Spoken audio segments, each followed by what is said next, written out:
não acho que houve uma estratégia para aprovação, não. Houve uma estratégia para tentar impedir a aprovação. A aprovação foi feita no fluxo normal. Colocou-se em pauta e assim que ele foi à votação, ele foi aprovado.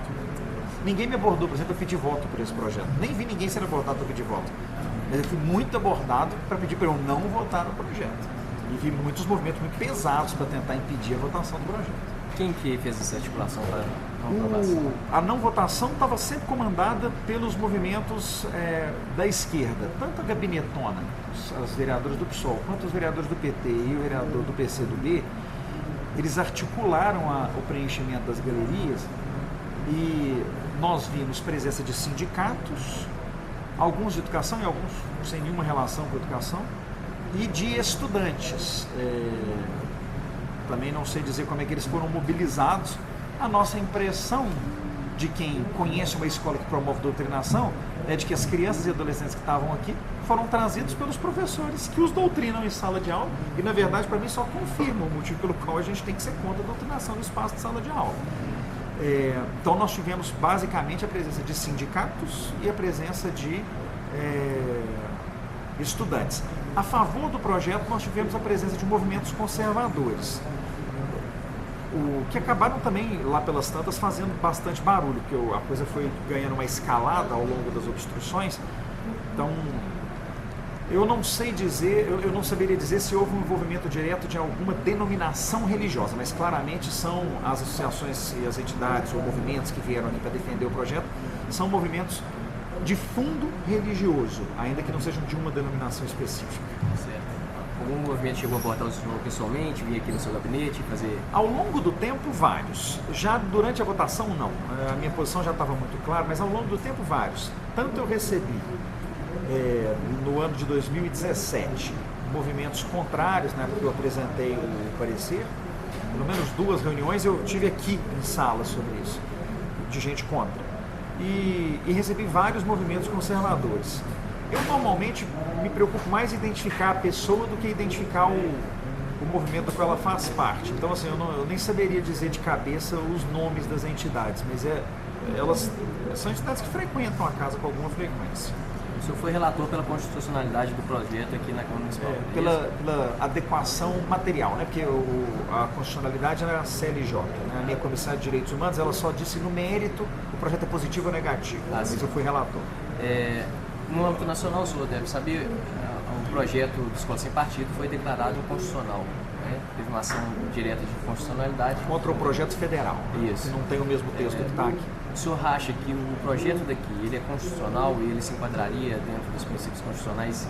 Ou o senhor acha que ele teria o mesmo fim que esse projeto? Não, ele é absolutamente constitucional. Ele tem uma única inconstitucionalidade, que é a obrigação de colocação do cartaz, porque ela gera despesa. E não é uma inconstitucionalidade do tipo que as pessoas imaginam. As pessoas acham que ele é inconstitucional, porque ele vedaria liberdade a cada...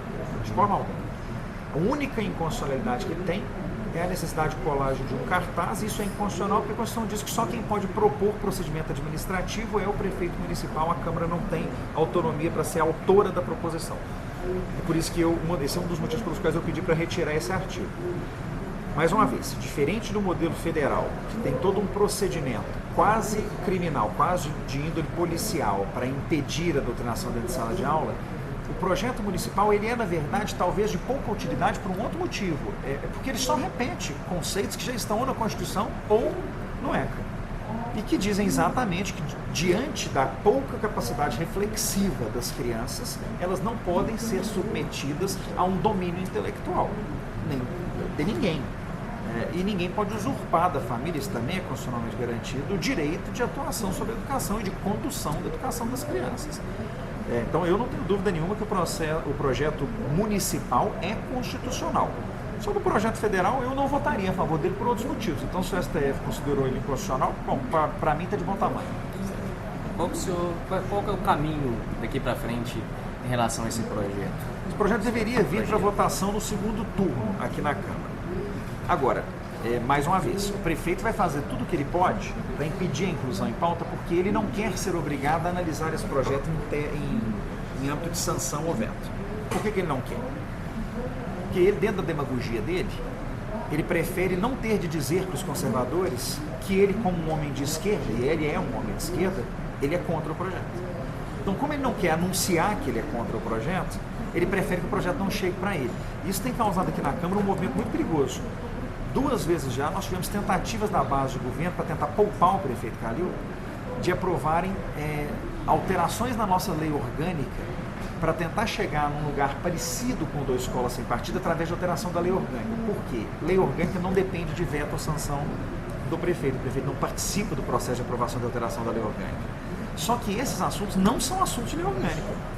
Então, e eu voto sempre contra, que as pessoas falam, mas você é a favor do Escola Sem Partido, você vota contra as PEL, eu voto contra, porque isso não é ambiente de peso, não é assunto de lei orgânica. Eu não vou poupar o prefeito municipal do desgaste de vetar ou sancionar, ele faça o que ele quiser, ficar manobrando a lógica legislativa para aprovar de um jeito que cause menos incômodo para ele.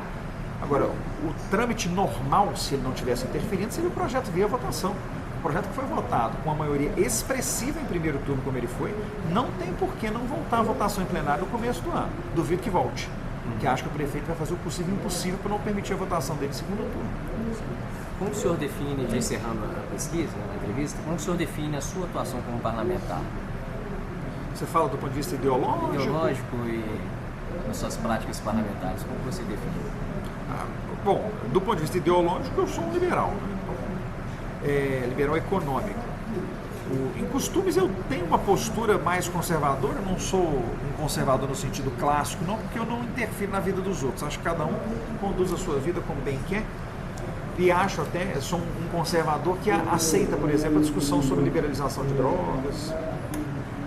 Sempre fui um defensor do reconhecimento da união estável de pessoas do mesmo sexo. Acho que o que diz respeito à vida de cada um, diz respeito à vida de cada um.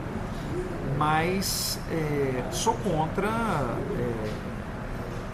um excesso de progressismo da esquerda que pretende não só destruir a família enquanto conceito social, mas se apropriar de tudo aquilo que é função da família como se a função do Estado fosse, transferindo para a escola o direito de condução das crianças. Estamos falando sobre esse assunto que nós estamos tratando, eu qualificaria meu mandato assim. Agora, isso representa uma fração insignificante da minha atuação parlamentar, porque talvez esse seja o único projeto dos mais de 500 projetos que eu já votei até agora em que esse assunto é um assunto relevante.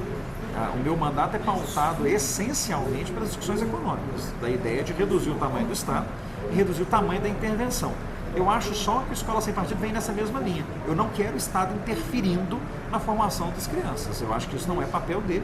Isso compete ao indivíduo, pela lógica do princípio da subsidiariedade, que é o que rege tudo o que eu defendo. A melhor decisão é a do indivíduo, quando ele não for capaz, a família, quando ela não for capaz, o pequeno núcleo social em que ele se insere, eventualmente a cidade, em poucos casos o Estado e quase nunca a União. Numa lógica de descentralização de poder a partir do indivíduo, que a gente vive hoje no Brasil é uma tentativa inversa. Todos os poderes é o Estado concentrados na União, o Estado recebe lá tantos outros poderes, o município passa por cima da gente o tempo todo e eles, de alguma forma, já negociam espaço para a gente exercer a nossa liberdade. Não é assim que eu enxergo que o Estado deveria funcionar. Como o senhor caracteriza sua base eleitoral? Essa é uma pergunta aberta, né? Assim, eu acho, do ponto de vista de idade, meu público eleitor é um público eleitor de idade média, né? Eu não sou mais bem votado entre os jovens, nem mais bem votado entre os idosos. Meu público é bem heterogêneo. Eu tenho uma votação geograficamente concentrada nas regiões centro-sul da cidade de Belo Horizonte, que é onde eu sempre vivi e onde eu trabalho. Acho que faz todo sentido. Não são ligados a uma base religiosa, não são ligados a uma base sindical, são votos que eu chamo de votos de referência. As pessoas que votaram em mim votaram ou porque me conhecem ou porque conhecem alguém que me conhece. Eu não sou um candidato eleito por bandeiras, eu sou um candidato eleito por posturas, pelo meu perfil de atuação e não pelas, eventualmente, uma causa que eu acho no meio da rua para defender. Você acha que no caso desse projeto do Escola Sem Partido tem alguma correspondência às expectativas da sua base eleitoral? Não, acho até que tem uma parte da minha base eleitoral que não concorda com a minha reflexão. Eu tenho muitos progressistas na minha base eleitoral por conta da minha postura liberal econômica. Eu acho que um país que quer discutir ideologia de gênero dentro da escola, onde as crianças não sabem português nem matemática, está discutindo o tema errado. Por isso que eu acho que esse projeto é muito menos importante do que as pessoas acham que ele é. Eu tenho uma parte grande do meu eleitorado que, eventualmente, se fosse perguntada, votaria contra o projeto da Escola Sem Partido. Não acho que eu diminua na visão deles, porque eu não fui eleito por isso, com essa bandeira. Eventualmente eles vão discordar de mim em alguma coisa. Então não acho que haja uma coincidência perfeita. Também